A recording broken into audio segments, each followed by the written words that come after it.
Well, here we are again. Hello. Very exciting topic for today.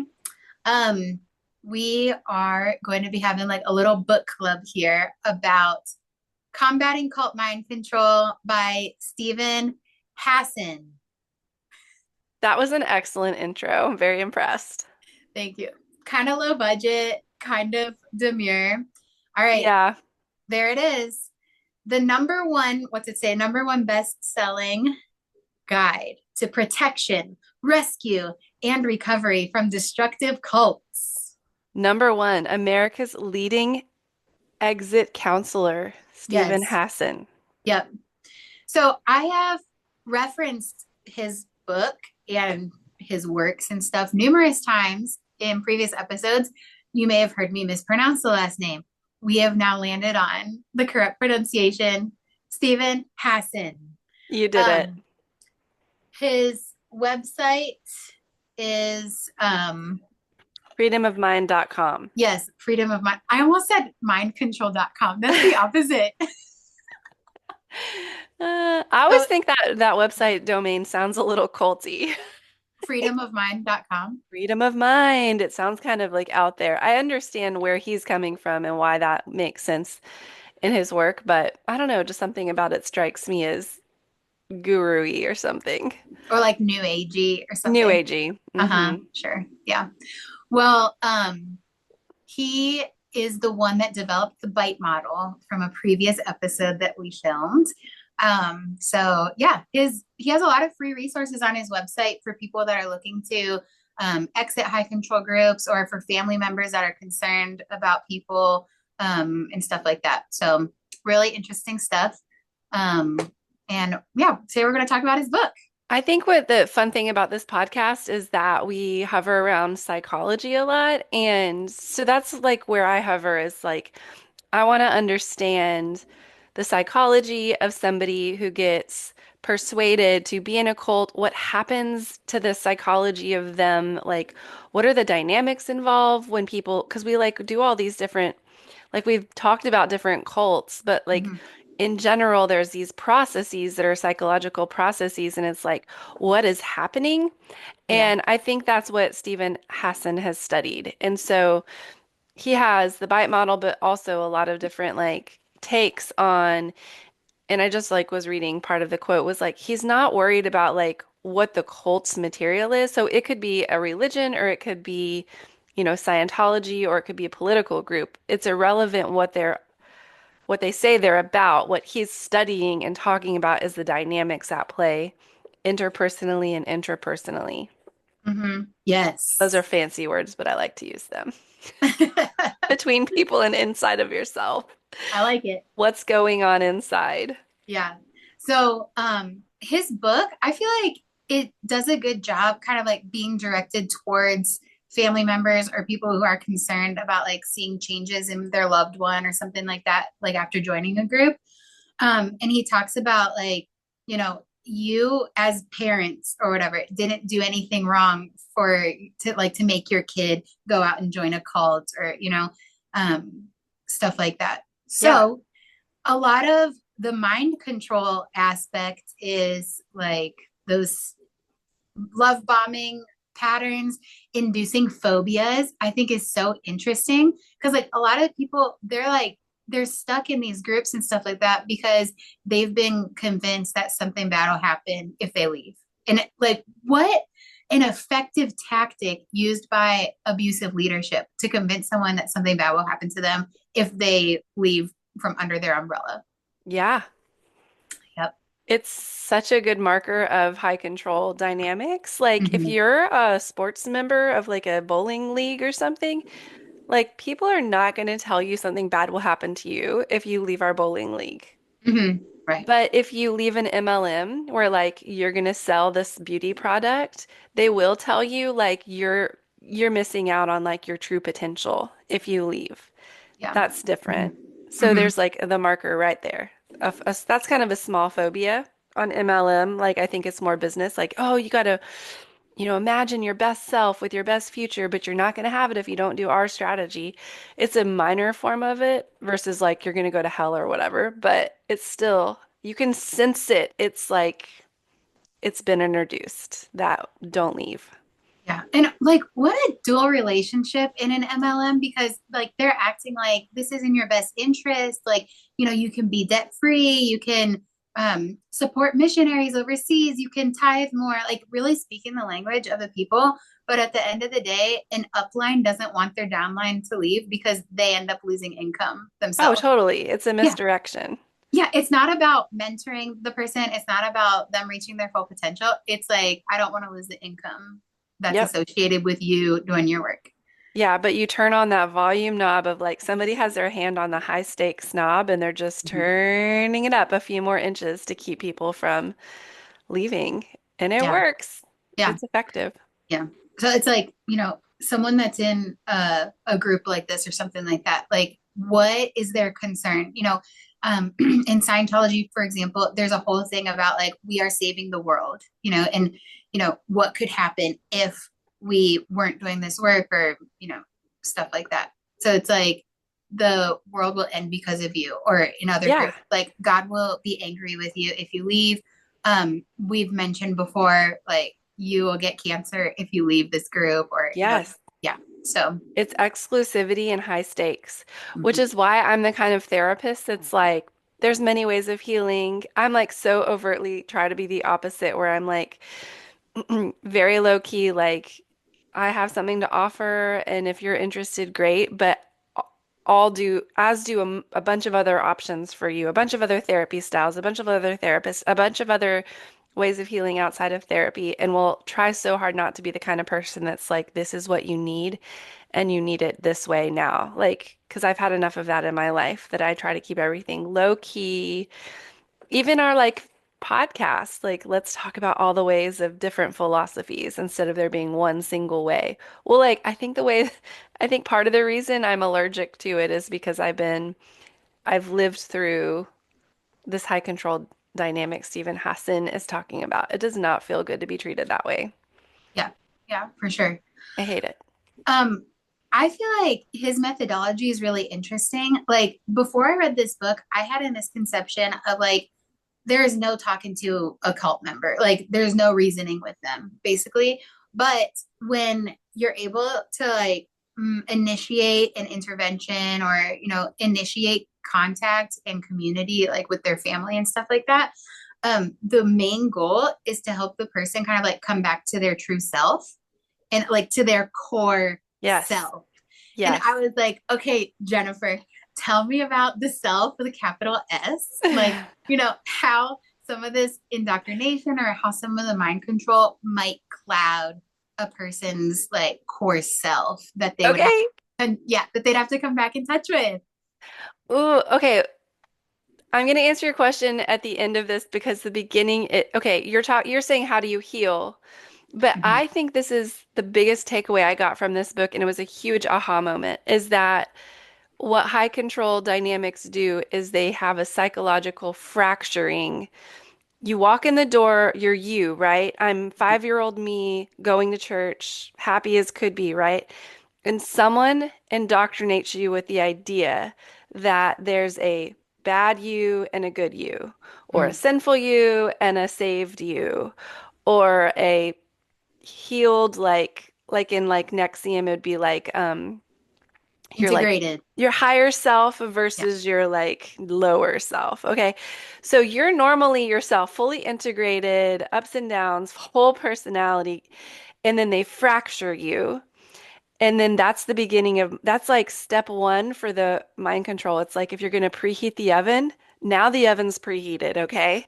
So as soon as they can fracture your psychology, now they can convince you to be at war with yourself and like it's the same thing as like a this domestic abuse perpetrator separating a person from their loved ones or from their community because once that person is all by themselves they're most vulnerable and controllable. So the same Mhm. way, like if you convince someone that there's like a part of themselves they cannot trust that they have to fight against, now they're vulnerable because you can tell them anything you want about who their good self is. So in religion, and I'm going to answer your question after this diatribe. I Okay. did not know what you walked into. This was the most exciting thing. I do know what I walked into. I was like, I'm going to drop that bomb for Oh my Jennifer God. because it's right up your alley. Yes, because in religion, the premise of Christianity in a high control form, and I'm going to say, like, I'm sure there's plenty of people who practice Christianity in a different way. My version was the entire premise was there's a sinful bad self. My who I was born to be is inherently sinful and bad. And in order to be loved by God, I had to literally die. That's in the text, like die to myself Mhm. and take on a new personality, a new identity in Mhm. Jesus. So, unfortunately, for people's whatever you want to think about religion, it's baked into the very premise of what I believed Christianity was about was me getting rid of my bad sinful self and taking on this new personality. And it's portrayed as good and wonderful and celebrated and all this. But if you want to look at it through the psychology of a high control lens, it's very concerning that that's the premise. Mhm. So my experience for all the decades I was in religion was a constant self-monitoring, confession, dying to myself, always taking on the attributes and the beliefs of like this higher Jennifer that was spiritual and Christian and good and loved and lovable and all elements, but it was like a Christian evangelical version of me. And there was parts of me who were like inherently like needed, like my angry self, my doubtful self, my Mhm. skeptical self, me as a little girl before I was like indoctrinated that got shut down and shut out. So when I went to therapy, I'm getting to the end now to your question. So the principles of IFS, internal family systems, was this capital S self. It's literally the opposite doctrine. It is you are born good, you are born with an intact self, and there's no bad parts of you. Literally, the title of the book of one of the books. I There's don't no have it on bad my parts desk. of you.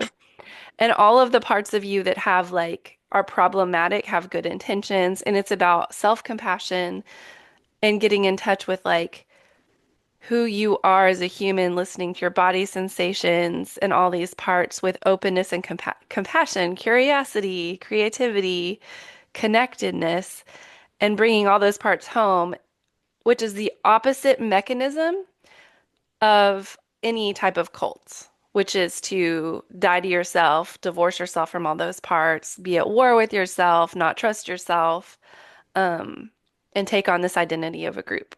Okay, that's my whole soapbox. Okay. I love it. That like isolation from support systems and stuff is again a really effective tactic. Like there's this example of like a case study in Steven's book, First Name Basis. Oh, love that. Let's go with Steven. Oh my gosh.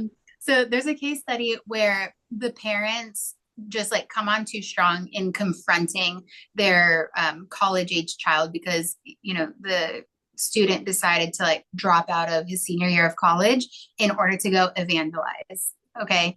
I think this was with the Way International. That's the specific group that he had joined.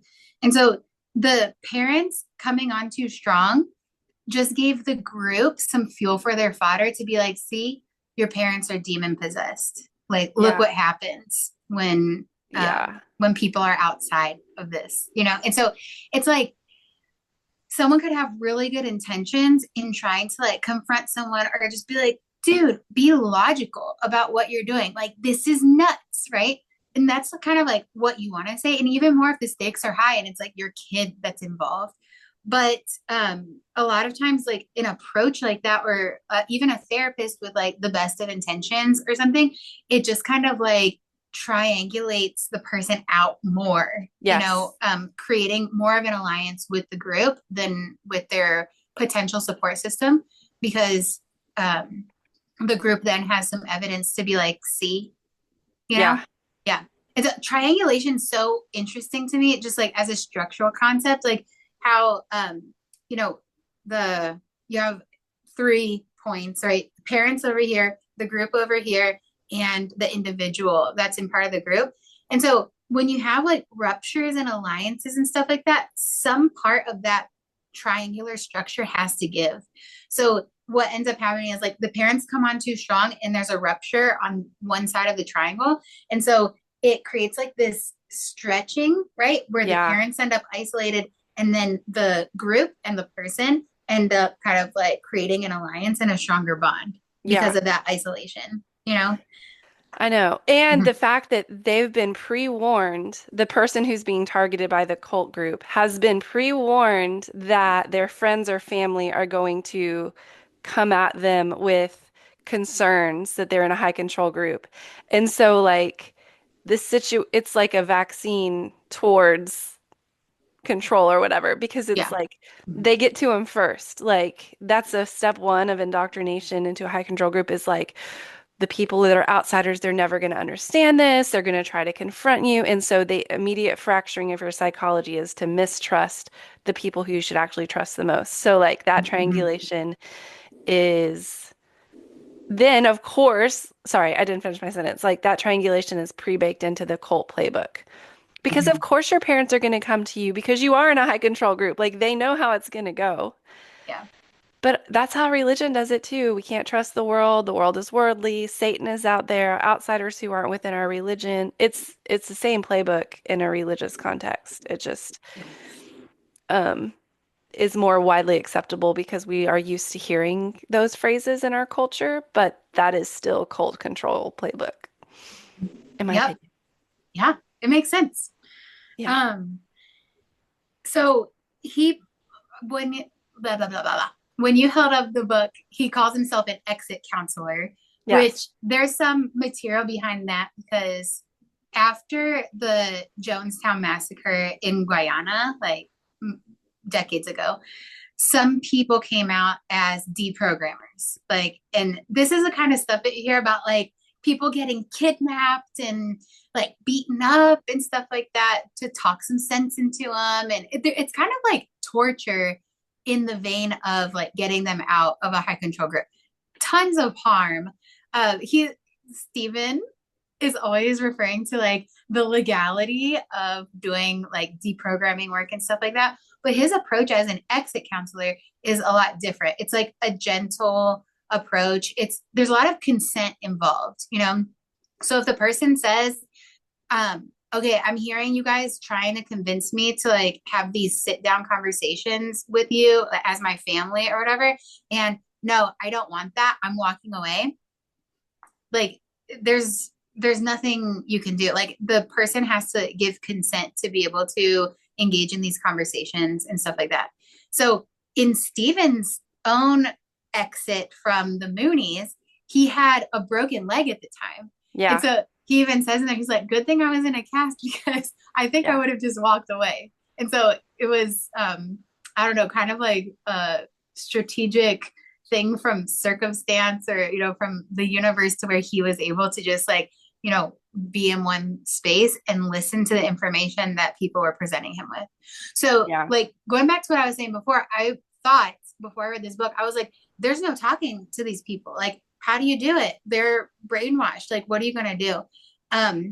Having like strategic information that's set up, having family members that may not have quite high as stakes as the parents, maybe like close siblings involved and stuff like that. Having people on board to forge the connection and like to help the person inch towards their true self a little bit is really important. Number one. And then number two, being really informed on the group itself and being in touch with some ex-members and stuff like that, like really being able to be systemic about it, Yeah. provide some information about the group or reasons why it may not be in their best interest to be involved and stuff like that. There is reasoning with these people. It's just kind of like you have to go about it in the right way, like with the best of intentions and Yeah. yeah, it sounds like really trying to kind of curb your emotions and not freaking out at the person or blaming them for having entered the cult and stuff like that. Like, because they say no one joins a cult, you just find yourself in it. Because that person has been preconditioned by the cult group to not trust you. Every time you come at them with an attack or if you try to separate them, Mhm. it plays into the story that you're out to get them. And so it's counterintuitive to be more like relaxed or like to wait, but like ultimately, I think that is the advice that like Stephen and other people in that dynamic would give to parents and stuff is because they've seen it play out over and over, and those interventions don't work because it's an adult, and they can ultimately just eventually run back to the group unless you actually give them the freedom to have their own mind. Like when their mind is ready, it'll be Mhm. ready and their mind will lead them out. But if you force it before their mind is there, they're going to go straight back. Yeah. Yeah. Like you have to be really careful not to jump the gun, or like with Yeah. the best of best of intentions, trying to confront the person. Or he even Mhm. says, like, create rapport and create trust before approaching the person. So you don't want to go into a conversation like, hey, I'm concerned about your involvement with this group. And I've been reading this book about high control stuff. And I've been in touch with these experts on exiting groups, and I'm worried about you for that reason. Yeah. Kind of like just approaching them with curiosity and maybe holding some of that information back. Yeah. So there's not that, Mhm. like, the groups being able to say, see, we told you they're out to get you, they're going to try to separate you, and you know what happens if you end up leaving. So It's that's the so phobia painful. indoctrination. Yeah. And like Stephen talks about mind control in cults. I was just like reading, and he says, like, I think what's so painful is that it's so powerful and it's subtle.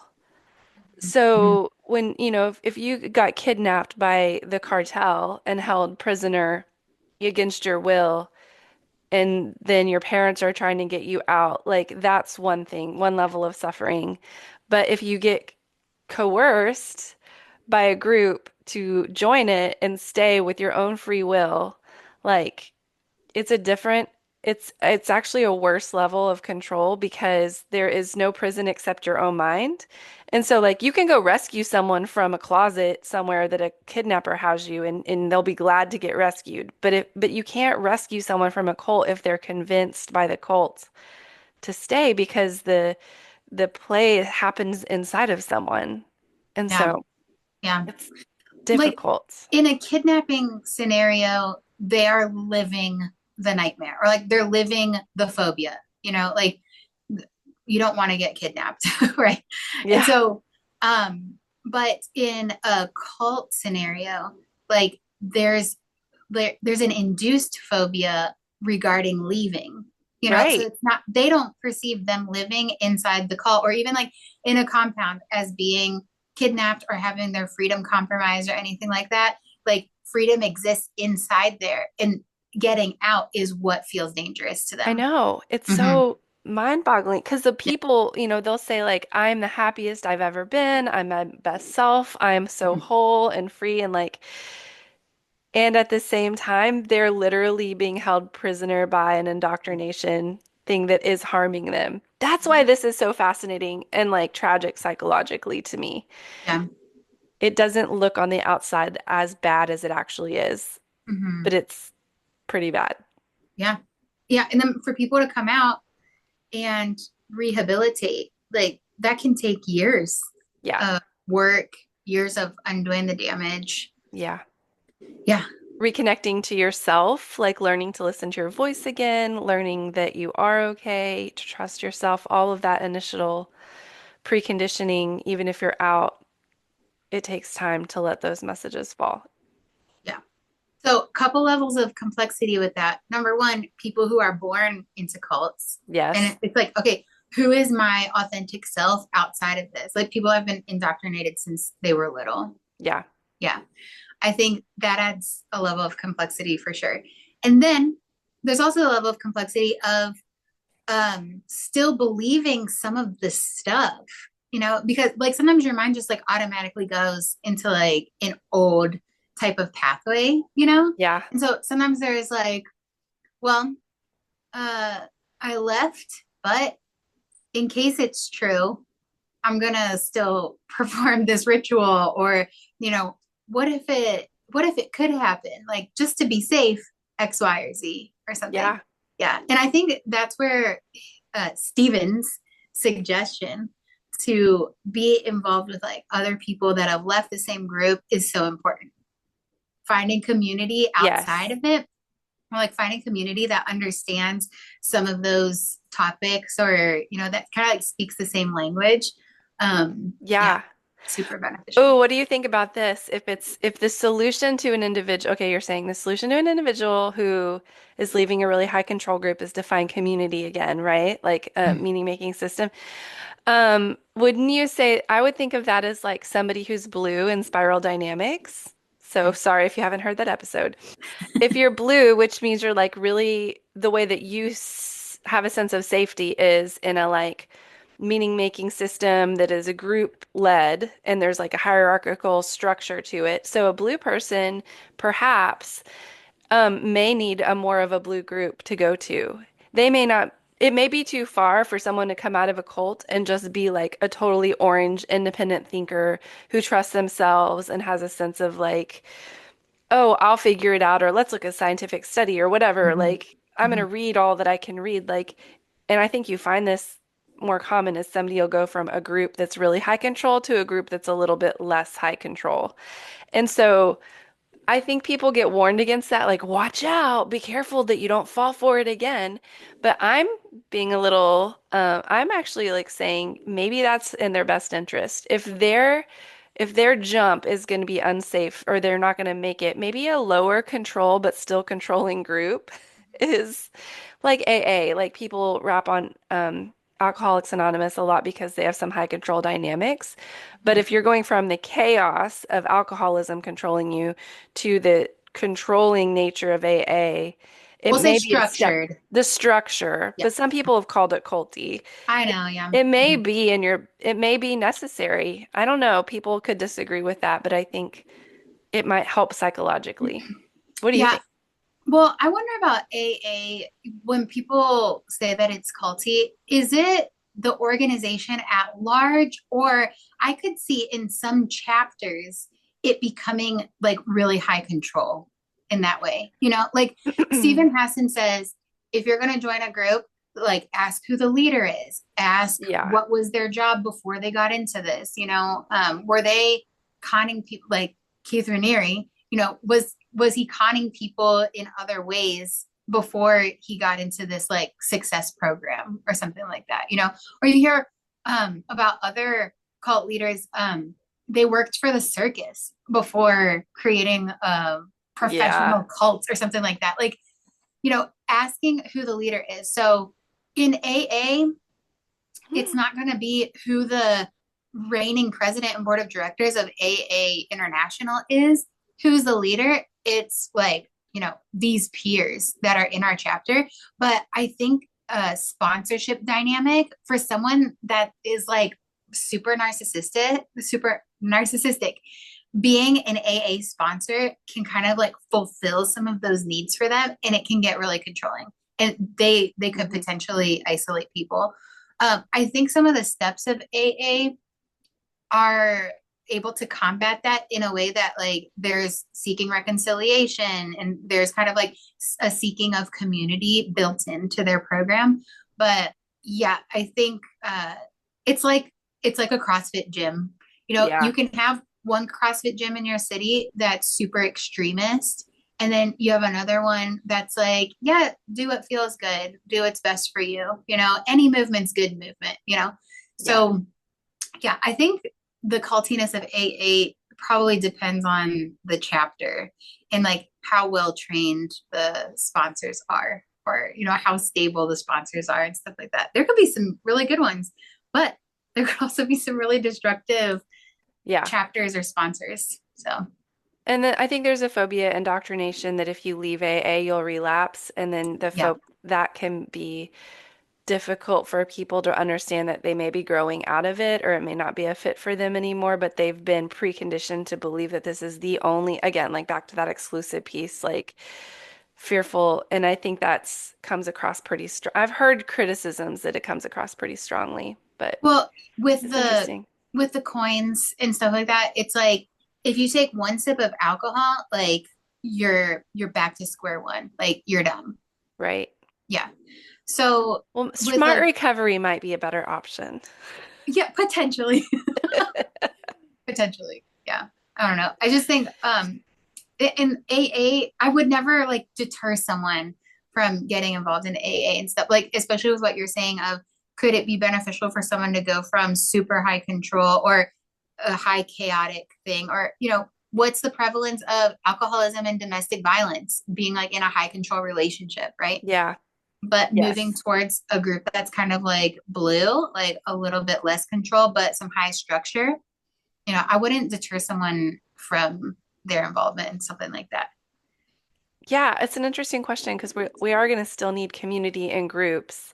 It's just finding ones that are safer and knowing when it becomes unsafe and recognizing like that flag immediately, like, oh, this feels off to me and I know why, and it's this dynamic is at play, and I don't hard pass on that. Yeah. I'm feeling like, do we give ourselves too much credit of like, I'd be able to recognize it? I'm my meter. I think people who have been really hurt by a high control dynamic have a pretty good meter. I Yeah. I don't know.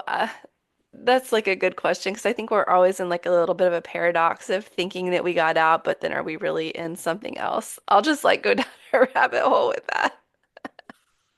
Oh my Oh gosh. my gosh. Yeah. We're almost Being at like, time. Is there some, or do you want to go over? we could ask our listener, What? hey, listener, put it out there. Like, can we keep going or not? Are you on a road trip? You want to keep Oh my listening or, gosh. I feel like we but just scratched the surface.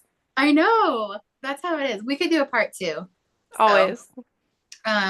yeah, I got through my main points. This book is really long though. Like, It I think is. yeah, it's a good listen, for people that are concerned or people that are just like, how does this even happen? Like, you know, the tactics of mind control are outlined in the book. So It's the studying of the tactics, which I think is helpful. So it's not criticizing someone's religion or someone's group and being like, oh, your founder is a scam artist that was a circus worker, like you said.